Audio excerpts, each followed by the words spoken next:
अंग्रेज सेनापति ने बिठूर में जाकर नाना साहब के महलों को लूटा। फिर महलों को तोपों के गोलों से उड़ाने का निश्चय किया। उस समय नाना साहब की अत्यंत सुंदर बालिका बरामदे में आकर खड़ी हो गई और उसने सेनापति को गोले बरसाने से मना किया। बालिका बोली, रुकिए, इन महलों को ध्वस्त मत कीजिए। उसे देखकर सेनापति को आश्चर्य हुआ, क्योंकि महलों को लूटते समय वह बालिका कहीं भी दिखाई नहीं दी थी। सेनापति ने सोचा, जब हमने इन महलों को लूटा था तब कोई बालिका हमें नहीं दिखी, अब ये कहाँ से आई। जिस समय नाना साहब कानपुर छोड़कर गए, अपनी पुत्री मैना को, जो बिठूर के महलों में रहती थी, साथ न ले जा सके थे। उस अल्पवयस्क सुंदर पूर्ण मुख वाली बालिका को देखकर सेनापति को भी दया आई। उसने मैना से पूछा कि आप क्या चाहती हैं। मेरे पिताजी ने आपके विरुद्ध शस्त्र उठाए हैं, वे दोषी हैं, किंतु इस जड़ पदार्थ मकान ने आपका क्या बिगाड़ा है। यह स्थान मुझे बहुत प्रिय है, इस मकान की आप रक्षा करें।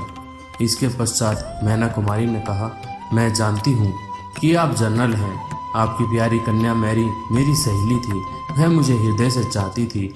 उस समय आप भी हमारे यहाँ आते थे और आप मुझे अपनी पुत्री के समान ही प्यार करते थे। आप ये सब बातें भूल गए हैं। मैरी की मृत्यु से मैं बहुत दुखी हुई थी, उसका एक पत्र अब तक मेरे पास है। यह सुनकर सेनापति को बड़ा आश्चर्य हुआ। वह नाना साहब की कन्या मैना को पहचान गया। सेनापति ने कहा, सरकार की आज्ञा है कि नाना साहब का कोई चिन्ह शेष नहीं रहना चाहिए, फिर भी मैं तुम्हारी रक्षा का प्रयत्न करूंगा। उसी समय प्रधान सेनापति आउटर वहां पहुंचा। उसने बिगड़कर कहा कि अभी तक ये महल क्यों नहीं उड़ाए। जनरल ने विनयपूर्वक कहा, क्या किसी प्रकार नाना साहब का महल बच सकता है।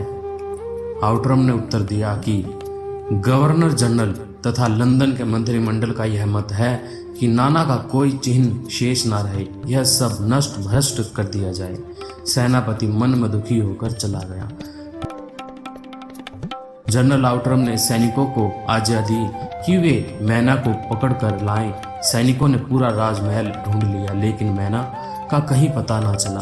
सैनिक बोले, सेनापति, हमने मैना को सभी स्थानों पर ढूंढ लिया, परंतु हमें मैना नहीं मिली। क्रूर जनरल आउटरम बोला, ठीक है, इन महलों को मिट्टी में मिला दो। क्रूर जनरल आउटरम की आज्ञा से तोप के गोले बरसने लगे। घंटे भर में वह राजमहल मिट्टी में मिल गया। जब रात हो गई, अर्धरात्रि के समय चांदनी में फिर मैना कुमारी स्वच्छ वस्त्र पहने हुए नाना साहब के भगन प्रसाद के ढेर पर रोती हुई देखी गई। कुछ सैनिकों ने उसके रोने की आवाज सुनी। उसे सुनकर वे तथा क्रूर आउटरम भी आया। उस जनरल ने बालिका को पहचान लिया। कन्या से अनेक प्रश्न किए, वह रोए ही जा रही थी। किसी भी प्रश्न का उत्तर उसने नहीं दिया। वह किसी से डरी नहीं। जनरल ने उसे गिरफ्तार करके हथकड़ी लगा दी और कानपुर के किले में कैद कर दी गई। कुछ दिन पश्चात जिंदा मैना को आग में जला दिया गया। इसके कुछ दिन पश्चात महाराष्ट्रीय इतिहास लेखक महादेव चिटम्बोस के बांखस्ट पत्र में यह समाचार छपा, कल कानपुर के किले में एक भीषण हत्याकांड हो गया। नाना साहब की एकमात्र कन्या मैना धधकती हुई अग्नि में जलाकर भस्म कर दी गई। भीषण अग्नि में शांत और सरल मूर्ति अनुपम बालिका को जलता देख सबने उसे देवी समझ प्रणाम किया। इस प्रकार क्रूर अंग्रेजों ने एक बालिका को जीवित जला दिया। मित्रों, हम कल्पना भी नहीं कर सकते कि कैसे कैसे अत्याचार सहे हैं हमारे क्रांतिकारियों और उनके परिवार वालों ने।